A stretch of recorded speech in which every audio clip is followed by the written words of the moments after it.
ಶೃಂಗೇರಿಯಲ್ಲಿ ಮರು ಮತ ಎಣಿಕೆಯಲ್ಲೂ ಕಾಂಗ್ರೆಸ್ಗೆ ದಿಗ್ವಿಜಯ. ಶೃಂಗೇರಿಯಲ್ಲಿ ಕಾಂಗ್ರೆಸ್ನ ರಾಜೇಗೌಡಗೆ ಮತ್ತೆ ಗೆಲುವಿನ ಹಾರ. ಬಿಜೆಪಿಯ ಮಾಜಿ ಶಾಸಕ ಜೀವರಾಜ್ಗೆ ಮತ್ತೆ ಮುಖಭಂಗ ಆಗಿದೆ. ಫಲಿತಾಂಶಕ್ಕೂ ಮುನ್ನವೇ ಕಾಂಗ್ರೆಸ್ ಕಾರ್ಯಕರ್ತರು ಸೆಲೆಬ್ರೇಟ್ ಮಾಡಿದ್ದಾರೆ. ಮತ ಎಣಿಕೆ ಕೇಂದ್ರದ ಮುಂಭಾಗ ಕಾರ್ಯಕರ್ತರು ಜಮಾಯಿಸಿ ಸಂಭ್ರಮಾಚರಣೆ ಮಾಡಿದ್ದಾರೆ. ರಾಜೇಗೌಡ ಪರ ಘೋಷಣೆಗಳನ್ನ ಕೂಗಿ ಕಾರ್ಯಕರ್ತರು ಸೆಲೆಬ್ರೇಟ್ ಮಾಡಿದ್ದಾರೆ. ನಿಷೇಧಾಜ್ಞೆಯ ನಡುವೆ ರಾಜೇಗೌಡ ಬೆಂಬಲಿಗರಿಂದ ರಸ್ತೆ ತಡೆದು ಸಂಭ್ರಮಿಸಲಾಗಿದೆ. ಚಿಕ್ಕಮಗಳೂರಿನ IDSG ಕಾಲೇಜು ಮುಂಭಾಗ ಬೆಂಬಲಿಗರು ಜೈಕಾರದ ಘೋಷಣೆಗಳನ್ನು ಕೂಗಿ ಸೆಲೆಬ್ರೇಟ್ ಮಾಡಿದ್ದಾರೆ. ನಗರದ IDSG ಕಾಲೇಜಿನಲ್ಲಿ ಇವತ್ತು ಶೃಂಗೇರಿ ಕ್ಷೇತ್ರದ ಅಂಚೆ ಮತಗಳ ಮರು ಮತ ಎಣಿಕೆ ಕಾರ್ಯ ನಡೆದಿತ್ತು. ಅದರಲ್ಲಿ ಕಾಂಗ್ರೆಸ್ಗೆ ಮತ್ತೆ ದಿಗ್ವಿಜಯ.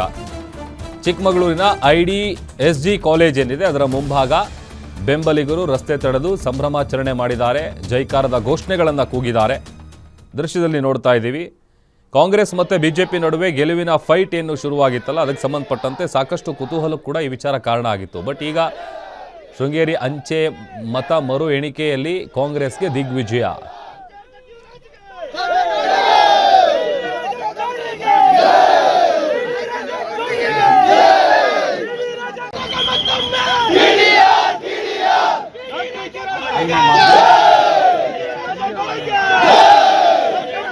ಅವ್ರು ಕೇಳ್ತಿದ್ದಾರೆ ಏನೋ ಸೋಲ್ತೀರಿ ನೆಕ್ಸ್ಟ್ ಚುನಾವಣೆಯಲ್ಲಿ ಅಂತ ಕಣ್ಣೀರ್ ಹಾಕಿದ್ದಾರೆ. ಆತರ ಅಲ್ಲ, ಇವರಿಗೆ ಜನಗಳೆಲ್ಲ ಬಂದು ಒಂದು ಸಾವಿರಾರು ಜನ ಬಂದ್ಬಿಟ್ಟು ಇವರಿಗೆ ಸಾಂತ್ವನ ಹೇಳಕ್ ಬಂದಿದ್ರು. ಅದಕ್ಕೆ ಅವ್ರುಗಳನ್ನ ನೋಡಿ ಅಲ್ಲಿ ಬರೋ ಜನ ಎಲ್ಲ ಬಂದಿದಾರಲ್ಲ ಅಂತ ದುಃಖದಿಂದ ಕಣ್ಣೀರ್ ಹಾಕಿದ್ದಾರೆ ಬಿಟ್ರೆ ಬೇರೆ ಏನೂ ಇಲ್ಲ. ಅಪೋಸಿಷನ್ ಪಾರ್ಟಿ ಅವರು ತುಂಬಾ ಕಷ್ಟಪಟ್ಟಿದ್ದೀವಿ ನಾವು 7 ವರ್ಷದಿಂದ. ಇವರಿಗೆ ಒಳ್ಳೆ ಕೆಲಸ ಮಾಡಕ್ ಅಂತದಲ್ಲೂ ಕೆಲಸ ಮಾಡಿದ್ದಾರೆ.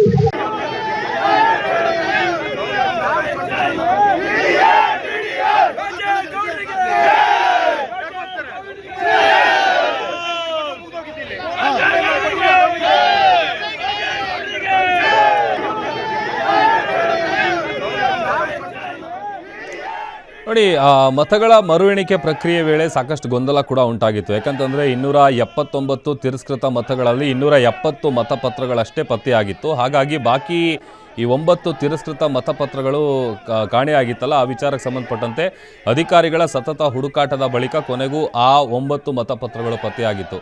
ಈಗ ಈ ಮರು ಮತ ಎಣಿಕೆಯಲ್ಲೂ ಕೂಡ ಕಾಂಗ್ರೆಸ್ಗೆ ದಿಗ್ವಿಜಯ ಸಿಕ್ಕಿರೋದು. ಸಹಜವಾಗಿ ಅವರ ಕಾರ್ಯಕರ್ತರೆಲ್ಲರೂ ಕೂಡ ಸಂಭ್ರಮಾಚರಣೆಯನ್ನು ಮಾಡಿದ್ದಾರೆ.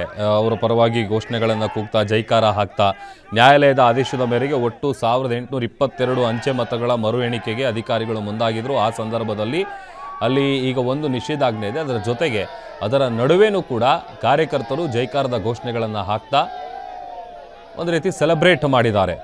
ಈಗ 203 ಮತಗಳ ಅಂತರದಿಂದ ರಾಜೇಗೌಡ ಅವರು ಜಯಭೇರಿ ಬಾರಿಸಿರೋದು ಅಂತ ಗೊತ್ತಾಗ್ತಾ ಇದೆ. ಫಲಿತಾಂಶಕ್ಕೂ ಮುನ್ನವೇ ಕಾಂಗ್ರೆಸ್ ಕಾರ್ಯಕರ್ತರು, ಯಾಕಂತಂದರೆ ಅವರಿಗೆ ಗೆಲ್ತೀವಿ ಅಂತ ಗೊತ್ತಿತ್ತು ಮುಂಚೆನೆ, ಹಾಗಾಗಿ ಸಂಭ್ರಮಾಚರಣೆ ಮಾಡಿದ್ದಾರೆ. ಅದು ಮತ ಎಣಿಕೆ ಕೇಂದ್ರ ಏನಿದೆಯಲ್ಲ ಅದರ ಮುಂಭಾಗನೇ ಕಾಂಗ್ರೆಸ್ನ ಕಾರ್ಯಕರ್ತರು ಜೈಕಾರದ ಘೋಷಣೆಗಳನ್ನು ಕೂಗ್ತಾ ದೊಡ್ಡ ಮಟ್ಟದಲ್ಲಿ ಸೆಲೆಬ್ರೇಟ್ ಕೂಡ ಮಾಡಿದ್ದಾರೆ.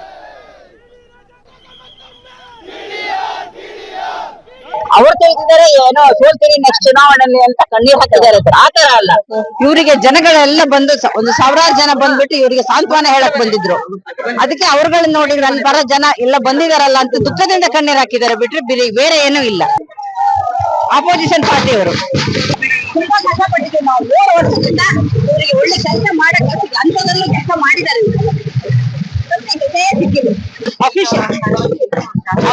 ಅಫಿಷಿಯಲ್ಸ್ ಜೊತೆ ಶಾಸಕರ ನಡವಳಿಕೆ ಚೆನ್ನಾಗಿತ್ತು, ಮಾಡಿದ್ದಾರೆ. ಆಪೋಸಿಷನ್ ಅವ್ರನ್ನ ಹೆದರ್ಸ್ತಾ ಇದ್ರು, ನಾನಿದ್ದೀನಿ, ನಾನೇ ನೆಕ್ಸ್ಟ್ ಅಂತ.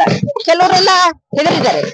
ಅವರು ಏನು ಹೇಳ್ತಾ ಇರ್ಲಿಲ್ಲ, ಬೇಸರದಲ್ಲಿ ಇರ್ತಿದ್ರು. ನಾನೇ ಕೇಳ್ತಿದ್ರು, ನಮ್ಗೆ ಬೇರೆ ಜನಗಳೆಲ್ಲ ಹೇಳ್ತಿದ್ರು ಭಾರಿ ತೊಂದರೆ ಕೊಡ್ತಾ ಇದ್ದಾರೆ. ಅವ್ರು ಯಾವತ್ತೂ ನನ್ನ ಹತ್ರ ನನ್ಗೆ ತೊಂದರೆ ಆಗ್ತಾ ಇದೆ ಅಂತ ಹೇಳ್ತಿಲ್ಲ. ಸತ್ಯಕ್ಕೆ ಜಯ ಇದೆ ಕಣ್ರಿ, ಧೈರ್ಯವಾಗಿರ್ರಿ, ಮುಗ್ರಿ, ಕೆಲಸ ಒಳ್ಳೆ ಕೆಲಸ ಮಾಡಿ.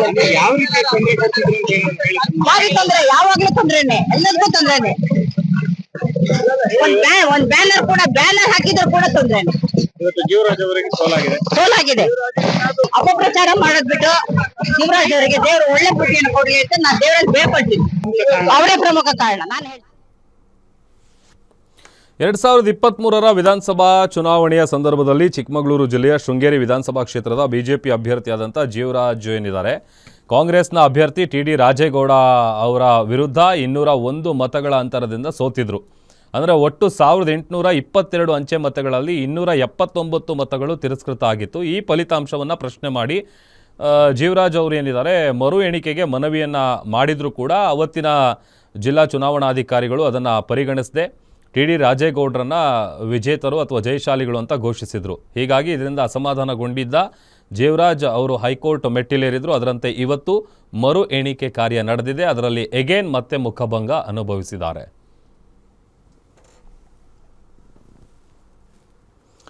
ಮತ್ತಷ್ಟು ಡೀಟೇಲ್ಸನ್ನು ಕೊಡ್ತಾರೆ ನಮ್ಮ political bureau head Maruti Pavagada ದೂರವಾಣಿ ಸಂಪರ್ಕದಲ್ಲಿ ಜಾಯ್ನ್ ಆಗಿದ್ದಾರೆ. ಮಾರುತಿ, 2023 ಸಂದರ್ಭದಲ್ಲಿ ನಡೆದಿದ್ದಂತಹ ವಿಧಾನಸಭಾ ಚುನಾವಣೆಯ ಸಂದರ್ಭದಲ್ಲಿ ಎಲ್ಲೋ ಒಂದು ಕಡೆ ಹೈಕೋರ್ಟ್ ಕದ ತಟ್ಟದಂಥ ಸಂದರ್ಭದಲ್ಲಿ ಮತ್ತೆ ಈಗ ಮುಖಭಂಗ ಆಗಿದೆಯಲ್ಲ, ಡೀಟೇಲ್ಸ್ ಕೊಡ್ತಾ ಹೋಗೋದಾದ್ರೆ?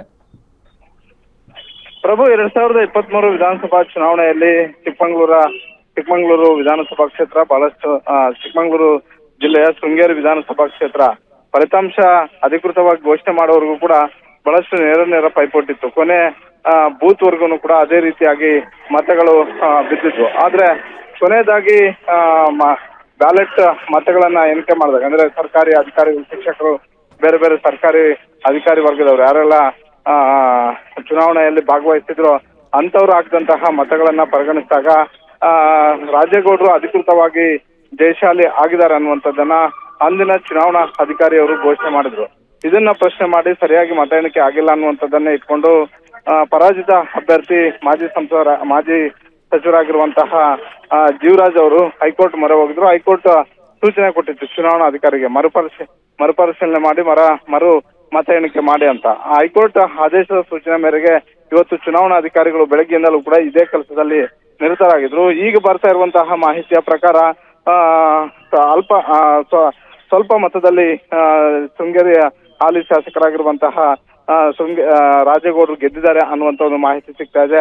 ಆದ್ರೆ ಜೀವರಾಜ್ ಅವರು ಮತ್ತೊಂದು ಆರೋಪವನ್ನು ಕೂಡ ಮಾಡಿದ್ದಾರೆ. ಅಂದ್ರೆ ಈ ಹಿಂದೆ 279 ಮತಗಳು ಚಲಾವಣೆ ಆಗಿದ್ವು. ಆದ್ರೆ ಈಗ ಮತ ಎಣಿಕೆ ಮಾಡಿದಾಗ 17 ಮತಗಳು ಕಾಣೆ ಆಗಿದ್ದಾವೆ.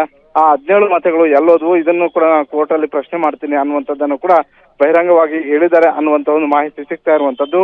ಹೀಗಾಗಿ ಹೈಕೋರ್ಟ್ ಸೂಚನೆ ಮೇರೆಗೆ ಆದಂತಹ ಈ ಮತ ಎಣಿಕೆ ಪ್ರಕ್ರಿಯೆ ಬಗ್ಗೆನೂ ಕೂಡ ಪರಾಜಿತ ಅಭ್ಯರ್ಥಿ ಆಗಿರುವಂತಹ ಜೀವರಾಜ್ ಅವ್ರಿಗೆ ಆಕ್ಷೇಪ ಇದೆ. ಆದ್ರೆ ಅಧಿಕೃತವಾಗಿ ಚುನಾವಣಾ ಅಧಿಕಾರಿಗಳು ಹೇಳ್ತಿರೋದು ಏನಂತ ಹೇಳಿದ್ರೆ, ಈಗ ಮರುಮತ ಎಣಿಕೆಯಲ್ಲೂ ಕೂಡ ಕಾಂಗ್ರೆಸ್ ಶಾಸಕರಾಗಿರುವಂತಹ ರಾಜೇಗೌಡರು ಗೆದ್ದಿದ್ದಾರೆ ಅನ್ನುವಂಥದ್ದನ್ನ ಘೋಷಣೆ ಒಂದೇ ಬಾಕಿ ಅನ್ನುವಂತ ಒಂದು ಮಾಹಿತಿ ಸಿಗ್ತಾ ಇದೆ. ಪ್ರಭು, ಓಕೆ, ಥ್ಯಾಂಕ್ ಯು ಮಾರುತಿ ನಿಮ್ಮೆಲ್ಲ ಡೀಟೇಲ್ಸ್ಗಾಗಿ.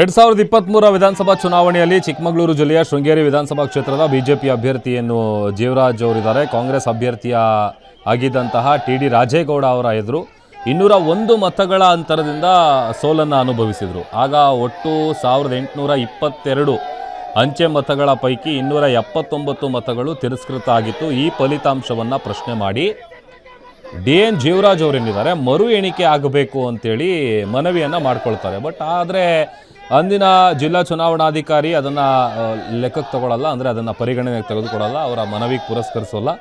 ಬಟ್ ಅದನ್ನು ಹೊರತುಪಡಿಸಿ ರಾಜೇಗೌಡರನ್ನೇ ವಿಜೇತರು ಅಂತೇಳಿ ಅನೌನ್ಸ್ ಮಾಡ್ತಾರೆ. ಬಟ್ ಇದರಿಂದ ಇವರಿಗೆ ಒಂದು ಅಸಮಾಧಾನ ಇತ್ತು ಜೀವರಾಜ್ ಅವರಿಗೆ. ಹಾಗಾಗಿ ಅವರೇನು ಮಾಡ್ತಾರೆ, ಹೈಕೋರ್ಟ್ ಕದ ತಟ್ಟಿದ್ರು. ಅಲ್ಲಿ ಮರು ಎಣಿಕೆ ಕಾರ್ಯ ಆಗಬೇಕು ಅನ್ನುವಂಥ ವಿಚಾರಕ್ಕೆ ಸಂಬಂಧಪಟ್ಟಂತೆ ಮನವಿಯನ್ನು ಮಾಡಿಕೊಂಡಿದ್ರು. ಅದರ ಪ್ರಕಾರವಾಗಿ ಇವತ್ತು ಮರು ಎಣಿಕೆ ಕಾರ್ಯ ಆಗಿದೆ. ಅಧಿಕೃತವಾಗಿ ಈಗ ಘೋಷಣೆ ಮಾಡುವುದೊಂದೇ ಬಾಕಿ ಇದೆ ಅಂತೇಳಿ ಮಾಹಿತಿ ಸಿಗ್ತಾ ಇದೆ.